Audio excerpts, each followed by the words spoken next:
I'm sitting here, I was just saying that I hadn't run through my little intro in my head. I ran through everything else. So y'all are getting the super ADHD version today, which I have a feeling like giving everybody else I know in Seattle is going to feel right at home. I'm Lindley. I run Body Liberation Photos. You're going to be hearing the word fat today as a neutral descriptor of bodies and thin. We are going to be talking about some tough subjects. If you need a moment, feel free to step out and come back. We're going to be talking about race and body image and some things that are a little tough to think about when you're also thinking about bodies and sex. So this is the kind of topic that can easily take up like a dissertation or a full college course. I'm not an academic, I'm a photographer, so I'm trying to give you the practical side of this, but know that particularly when we talk about history and racism, there is so much more to explore, and I'm going to give you some recommendations on that as well. Are you hearing okay? I hear fine, but I don't know how much the phone's picking up. Fair enough. Okay. Welcome on in. I'm going to scooch y'all over here if you don't mind. I'm just going to try to fill in one side first, but please be comfy.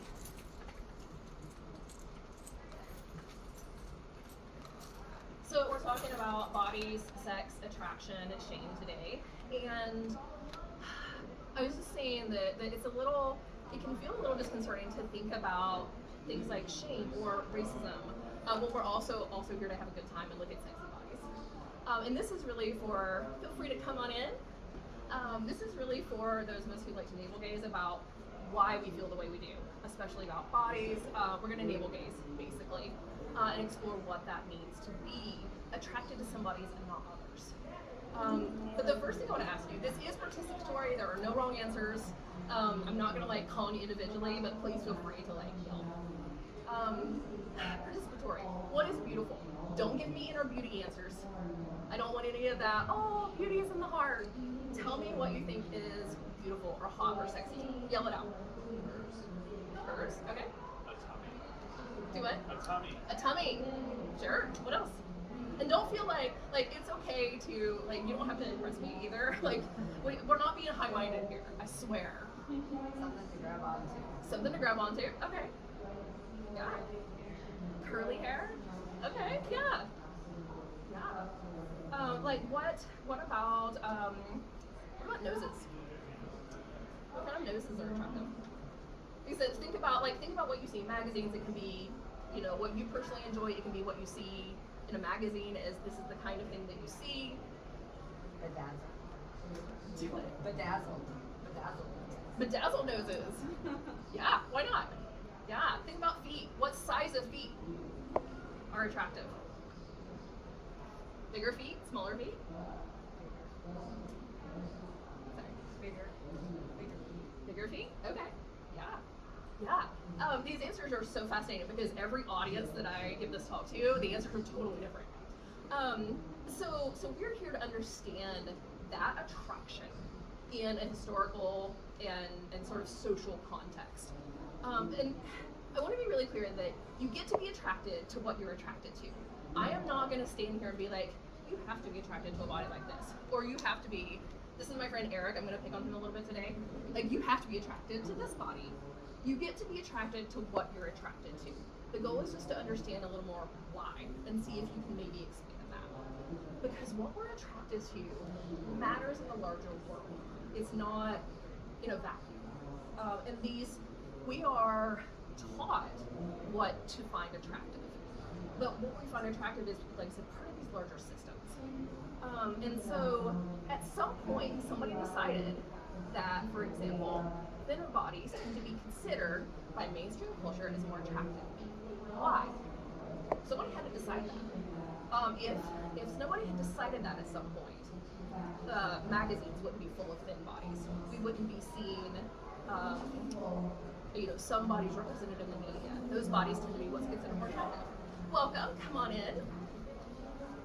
And the thing is that there's a reason that in mainstream culture, what we see as attractive is, if you are having a hard time hearing me, please wave and let me know. I'm trying to yell.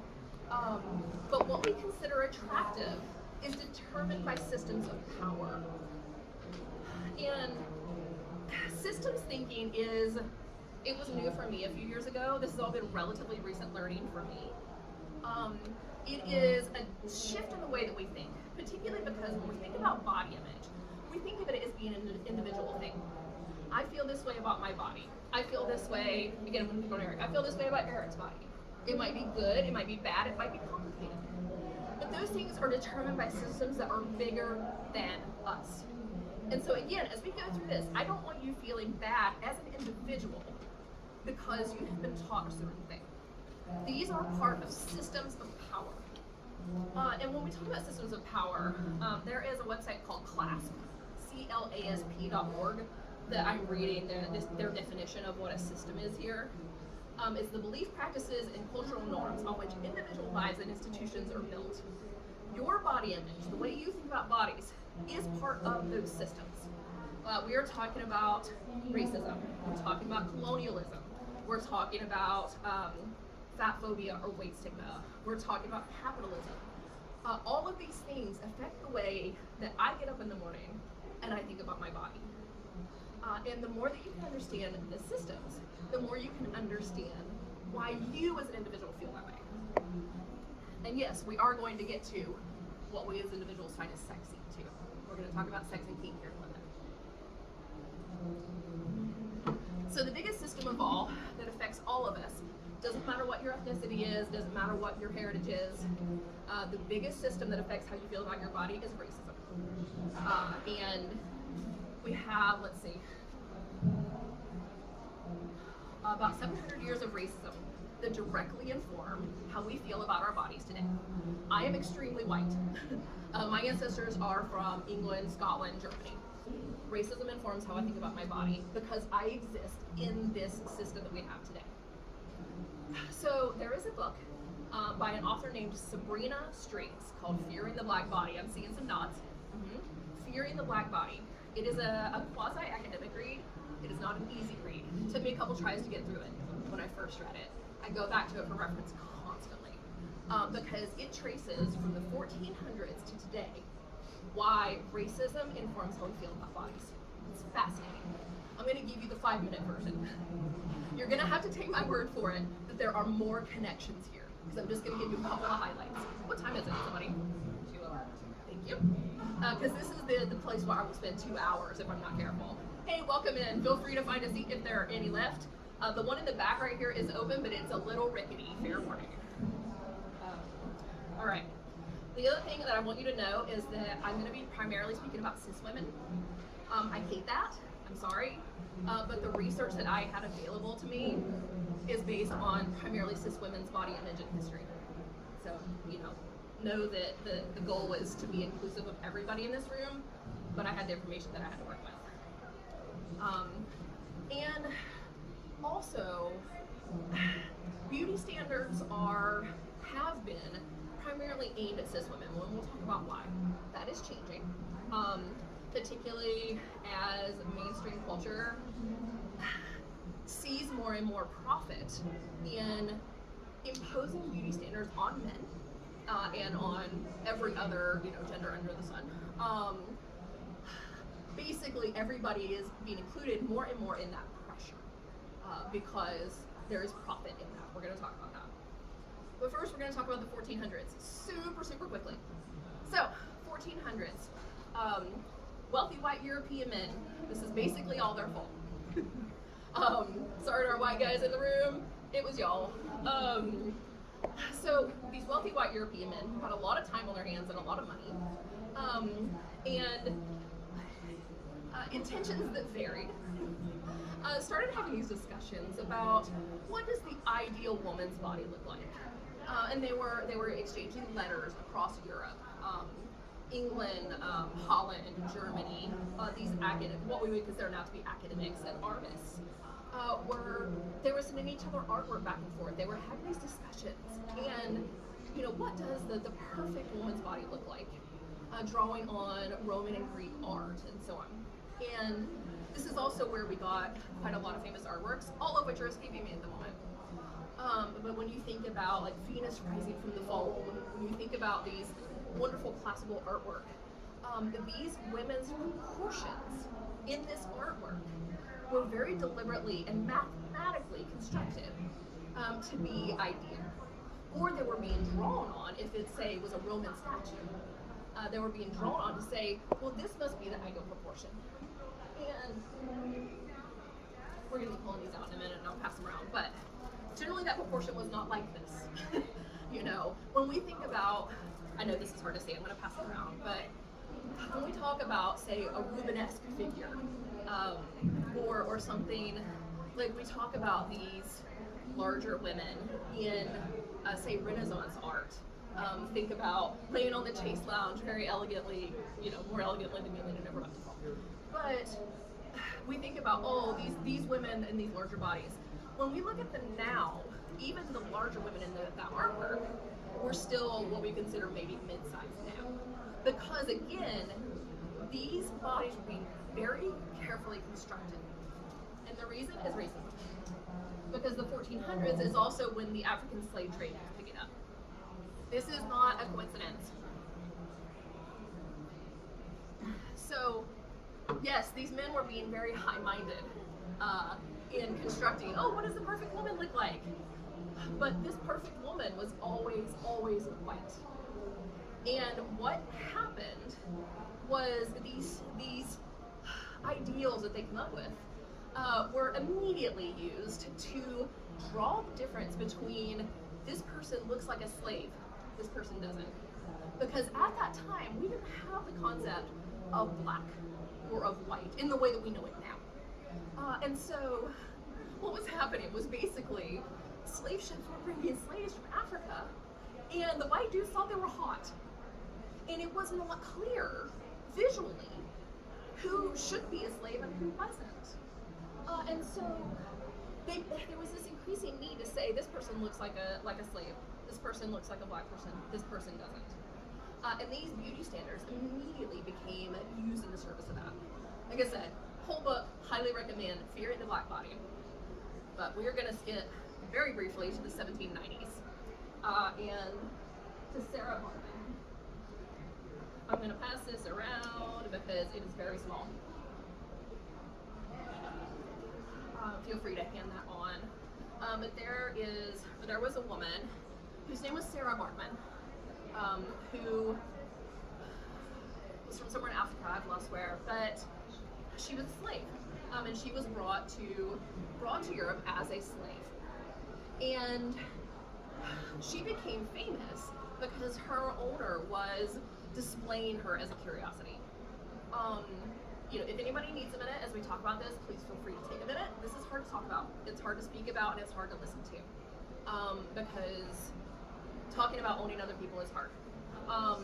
And talking about becoming the symbol of what a slave should look like is hard. But you will see as that paper gets passed around, this was the kind of artwork that was being created about this one woman, because she became the symbol of this is what a slave looks like. And you will see that there are these very exaggerated proportions, this very exaggerated butt, exaggerated breasts, exaggerated hips, because black bodies were already being tied to gluttony and fatness. And so this wasn't just a curiosity, this was changing culture as we know it, because these were being imposed. These were standards that were literally depicting whether you looked like a slave or not. And so we are actually going to skip, again, really quickly. I wish I could spend more time on this, but we're going to skip to the 1890s. We're going to skip forward 100 years. At this point, those concepts have had several hundred years to take root. And history, the culture wasn't changing like it does today, obviously. But over 100 years, you know, things become very pervasive. So, in the 1890s, has anybody here heard of the Gibson Girl? Yeah, we're getting into this. Yeah. So, the Gibson Girl was a concept. This is, we would call it a mashup today. This is a mashup created by a commercial artist, a marketing guy, named Charles Dana Gibson in the Victorian era. And again, I'm going to pass this around. I'm going to start on the other side because I can't. But the Gibson Girl, there are a number of these pieces of artwork, because this guy was a commercial artist. And so if you look at Gibson Girl, there's a ton of different ones. but they all have the exact same concept. They're very, very thin. Welcome on in. Feel free to come on in. The Gibson girls are all very thin, and they're all willowy, and they have these big poofy hairstyles, and there's this very specific look to them. You'll see when the paper gets passed around. But these are a mashup of these concepts that have come to define whiteness. But also, for the first time, he was taking composites of desirable traits. So previously, feel free to come on in if you would like. Previously, we had the concepts. Again, I'm skipping a lot of stuff here, but there were these concepts of the fragile lady. This is the very think the consumptive beauty. Think of the lady pining away with tuberculosis, who's dainty and willowy and fragile and needs to be protected. And then think of the voluptuous woman, and think about the barmaid, the banging hips. Think Ariel and Ursula. It's fascinating because once you start looking at pop culture, you can start seeing these pairs that are set against each other to contrast each other. So Ariel would be the fragile lady, and Ursula would be the voluptuous woman. Charles Gibson mashed these together, and so you will see that the Gibson girl has these. Did y'all like her get to see? These will be here afterward too, but yeah, so the first time you're seeing these things mashed up. So this has a major influence today. Ariel and Ursula. We're still getting these concepts, and we're still getting, if you think about, just pick a celebrity in your head or say it out loud, that has a really, really tiny waist and really big hips, or has any sort of mashup of these concepts. We are still getting this today. The Victorian era has a huge influence on us today in lots of ways, but especially with body image. So we're going to call this an aspirational body. It's going to be important in a minute. An aspirational body is anything that we think of. Think about a magazine model. We're going to talk about Winnie Harlow in a second, but I'm going to go ahead and hold her up. Sorry, I know this is almost impossible to see. Next year I'll have posters. But think about a fashion model. Think about someone in a catalog, or y'all know what an aspirational body is. I don't even have to define this, but think about the things that you think you should look like. That's an aspirational body. So all of these things are still very present today. I cannot emphasize this enough. When you see, when you go out of here and you see, like I said, the next magazine you see, the next Instagram model you see, 700 years of racism have influenced whether you think that person, no matter what that person looks like, is beautiful or not, no matter what their skin color is.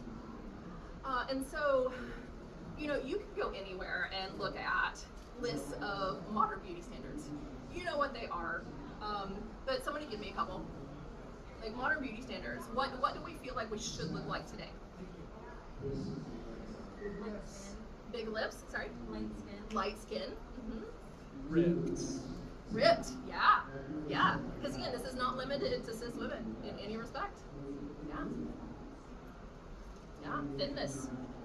Thinness, often small feet, certain kinds of noses. It goes on and on. And these beauty standards, we have lots of ways to achieve them now. Butt lifts, liposuction, dieting for a certain amount of time. It might work.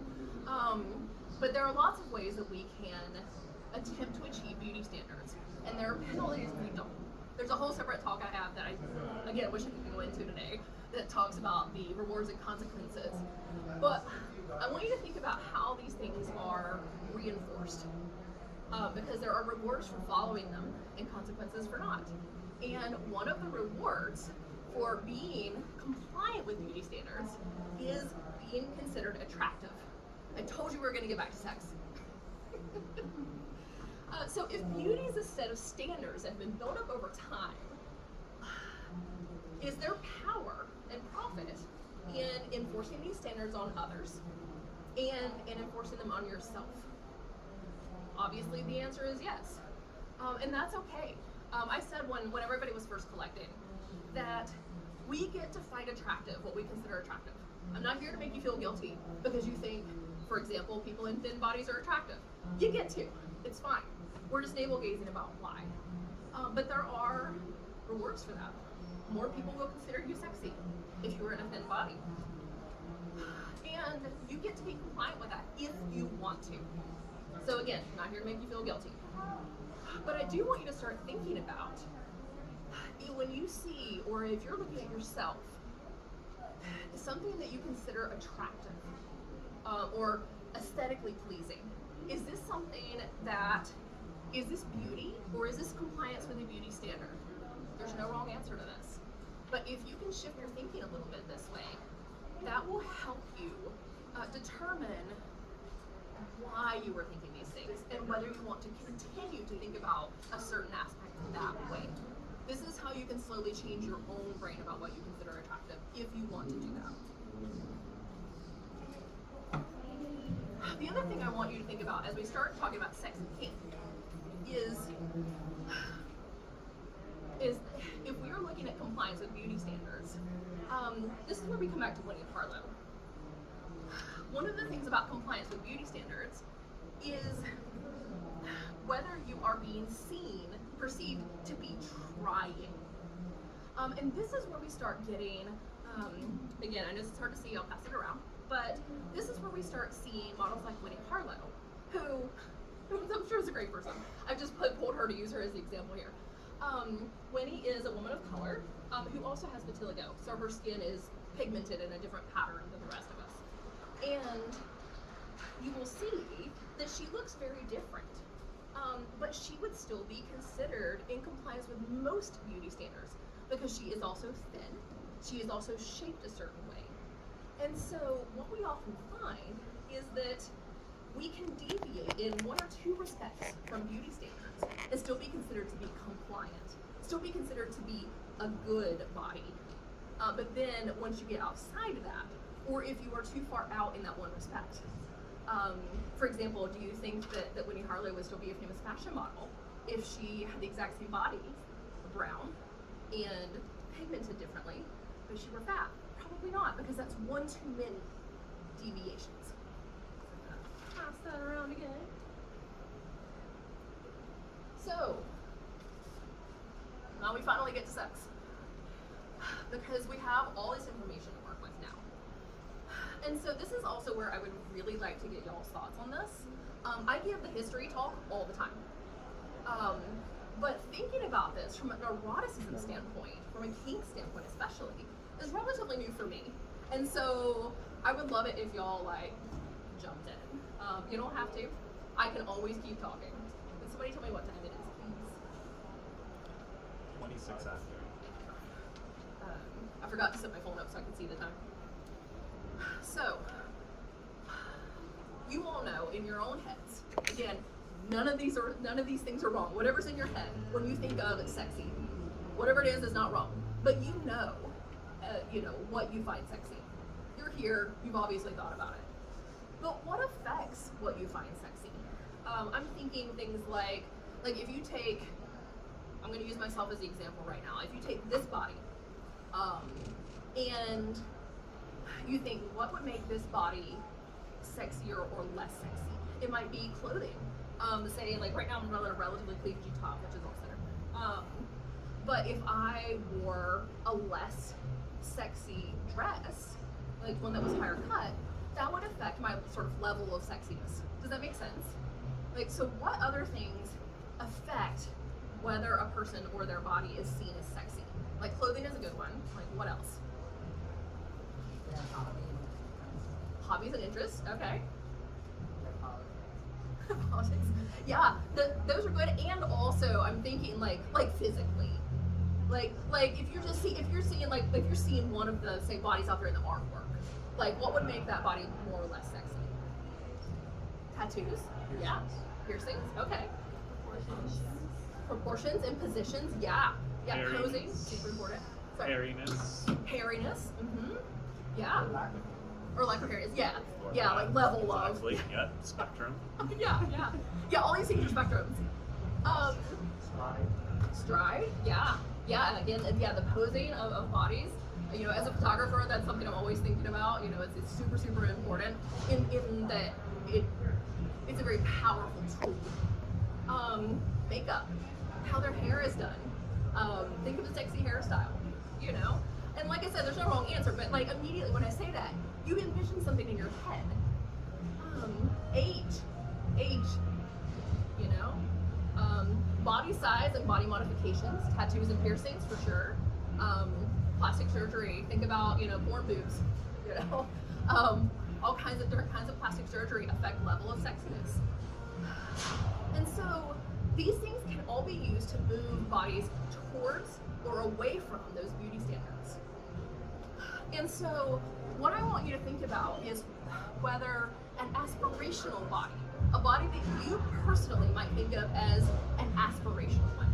It doesn't mean that you specifically aspire to be that other specific person, but a body that has been, a body that you know is a lot closer to the ideal of beauty standards than your personal body. When you think of that body, whatever it looks like in your head, what does it, how does it make you feel to be further away from that ideal than that body in your head? It doesn't feel very great. But also, this is where I want to bring kink into it a little bit.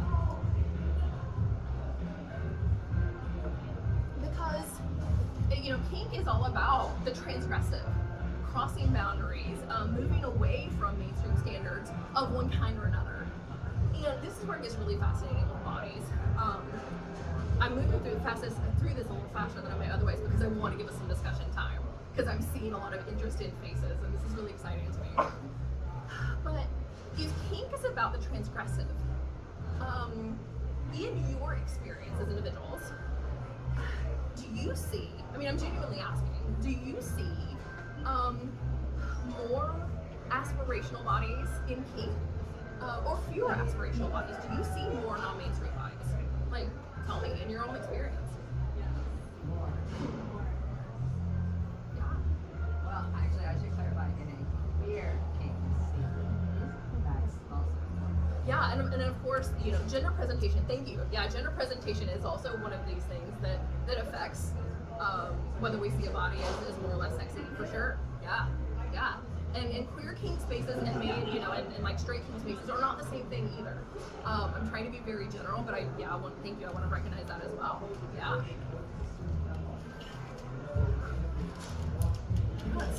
So I do think kink is more open in my own experience too, more open to bodies that are seen as less aspirational. But also, in all of these spaces, we still see aspirational bodies so much of the time. And I think that is changing. But I mean, if nothing else, look at the artwork out there. There is so much transgression out there, and it is amazing. It is so refreshing to look at all of these different representations, and I'm so glad that the festival really focuses on bringing that in, because this could be a festival that's all about aspirational bodies, and it's not. And I have not seen the full submitted artwork list this year, but I saw last year's, and that's a deliberate decision. And that's really important to me. It's part of why I'm here, because I feel safe in this space, in this body. This body is white.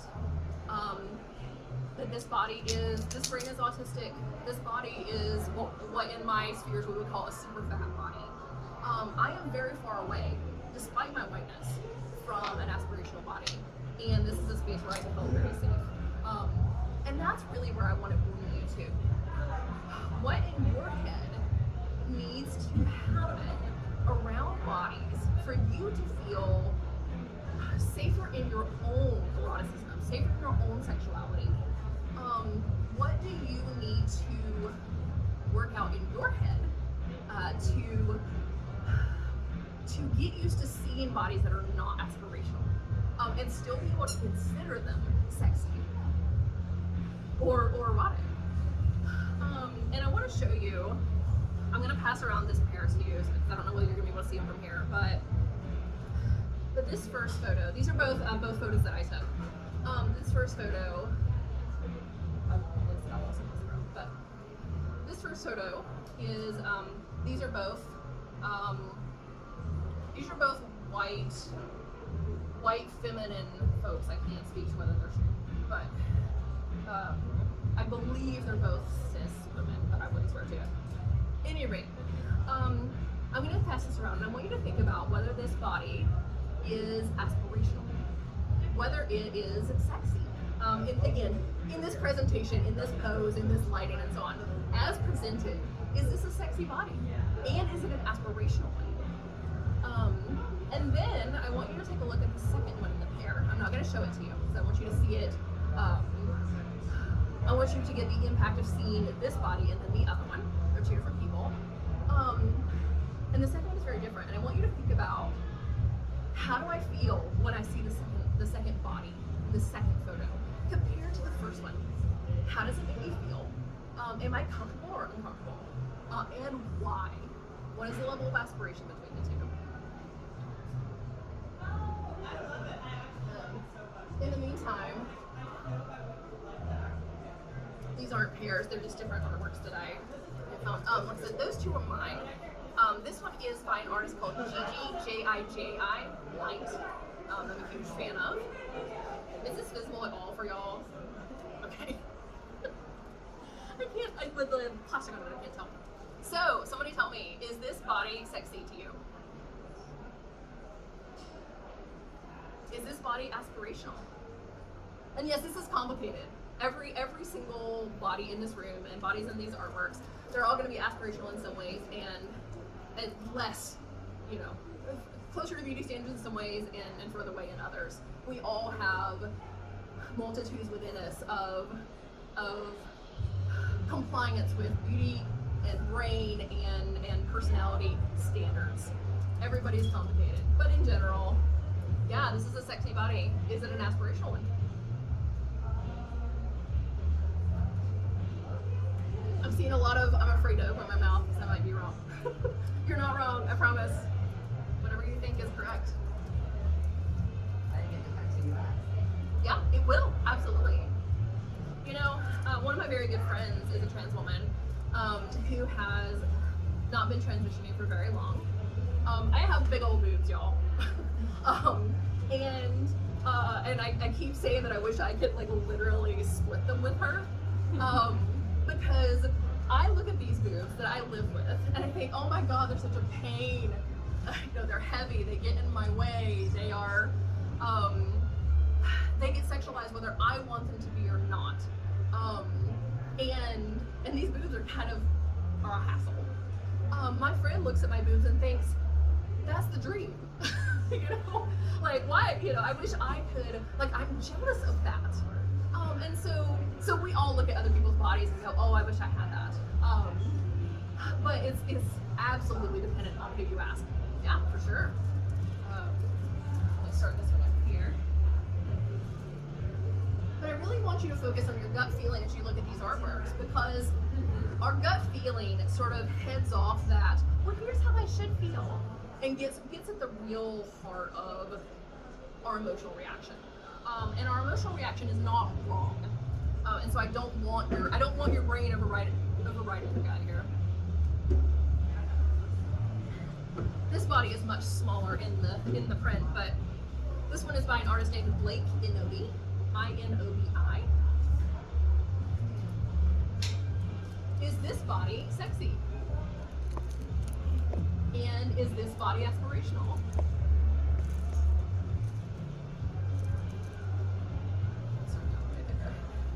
Changing context makes so much of a difference. It does. Yeah, it's like a barbarian warrior, and yet this is presented as a relatively skimpily clad person who is she could be, or they could be in full battle armor, but the clothing is very minimal, and so yeah, the context absolutely changes it. And how about this one? This one is by an artist named Shug, S-H-O-O-G, McDaniel. How about this? Is this a sexy body? This is really different from the other two. And again, the context is different. I'm gonna start that one here. It's just gonna confuse y'all with which way am I supposed to pass this? Alright, somebody give me a time check. So we were talking about gut reaction with these artworks. What I want you to think about is your gut reaction discomfort? If the gut reaction is discomfort, not only is that okay, but that's really important information because it affects not only do I find this person sexy, but do I find this person worthy? Which again is a whole different talk that we could get into. But who we find worthy via, in part, who we find sexy, it affects how we treat people, not only in the sex and kink world, and in whether we are likely to buy that artwork, but whether we treat them well outside of that. And this is why I want to focus so much on how we feel around these, because what we see, what we see changes us. And the more that you look at bodies you're uncomfortable with, the more that you might be able to, say, engage with that person in a kink space. The more you might treat that person well at the grocery store. These things are not in a vacuum. The more you might be able to empathize with that person's life experience. And also, the more that person might make the most amazing partner. And you might be able to see that in a new way. And also, you might have all these people out there that you really enjoy ogling if you get past socially constructed discomfort with their bodies. And so, what I'm going to do is I'm hoping to have a really quick little discussion period, and then I'm actually going to give you some worksheets and send you out to look at the art. I know that we are near the end of the festival, but you can also use this with anything you see. You can take this onto Instagram. You can take it onto Instagram. You can take it. I don't know. Take it to the grocery store. Look at people at the grocery store. Maybe don't fill out a worksheet staring at somebody at the grocery store, but you can take it anywhere. But I would love it if you looked at least one of the artworks out there from this lens. So as we pass this around, feel free to take 3 or 4. I've got 50 printed out, and we've got another stack over there, so there should be plenty. But tell me what you're thinking at this point. We've got 5 to 10 minutes, I think. So, somebody be brave and be like, that was a piece of crap, Lindley. I hated it, or that made me think about X. Speaking of which, some folks came in after I did my little intro, my very ADHD intro spiel. I'm Lindley Ashline. You can find all my work at bodyliberationphotos.com. I'm a local photographer here. I'm in Renton, right outside the city. And I have a really cool free newsletter that I send out every couple of weeks that talks about bodies and systems like this. So if this is your jam, come get the newsletter. I send free every couple of weeks. Super interesting. But yeah, somebody tell me what you're thinking. This is not the first time I've had this thought, but it's the first time I've had this thought. The context is what's realized on me is that my relationship to kink is based on finding based on Oh yeah. So, someone who has the ability to try it out can also Having it or they have anything to try to make about pleasure, and eyes water something in the front. yeah. I think it's really fascinating to just be like, oh yes, my really is not related to that kind of laughing with what I find take the place. Yeah, I know it's hard to hear in here, but the comment was about particularly in being a dominant, and taking something that is beautiful and defacing it, and transgressing against it, in the moment. And this is such a fascinating, such a fascinating angle, and I'm so glad you brought it in because it really is playing with that in real time. Yeah, how much more transgressive can I make this person or this experience? Yeah.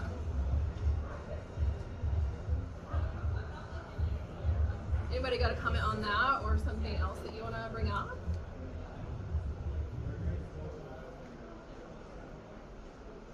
I'm gonna let it be awkward silence for 20 or 30 seconds to see if anybody else wants to say anything, and then I'll send you all out to the art.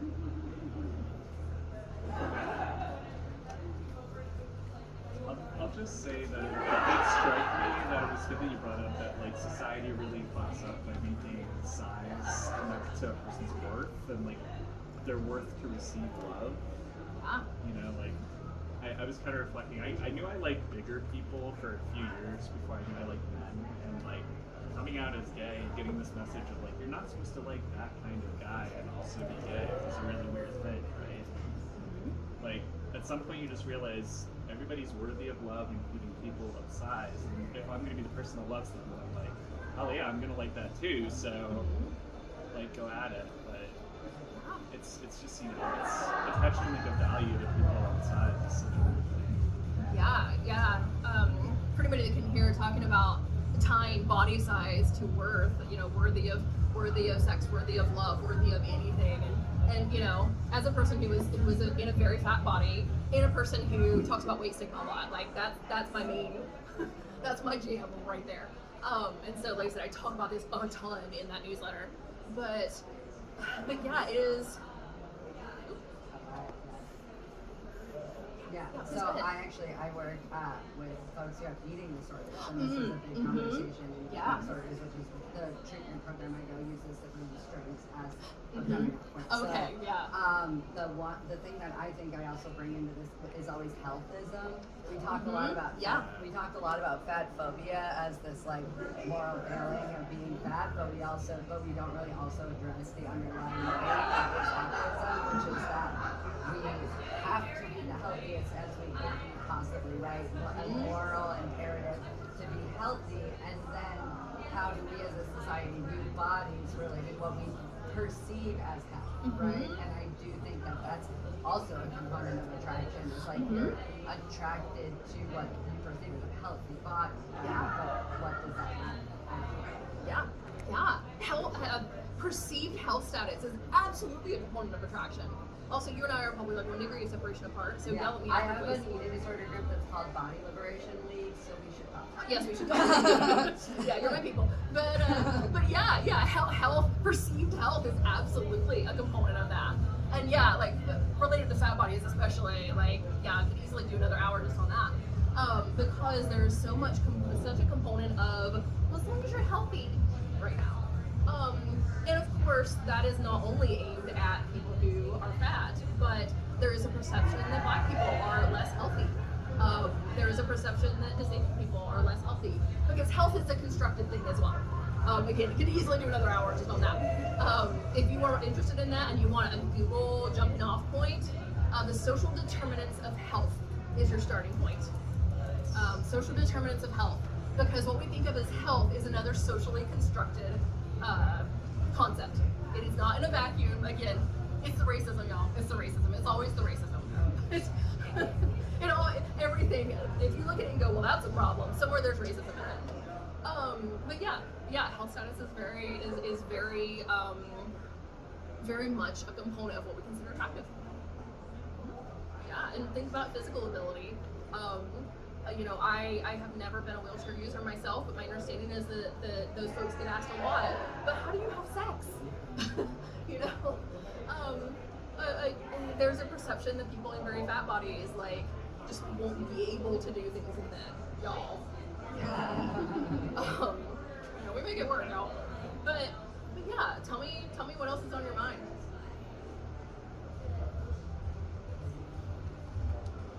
In that case, I am going to, did everybody get some worksheets?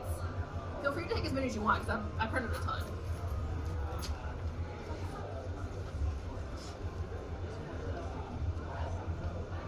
Yeah, thank you all very much for coming, like I said, especially right here at the end of everything. I hope that this was useful for you. If you have feedback, totally happy to hear it, because I will hope to be here next year and to have it even better.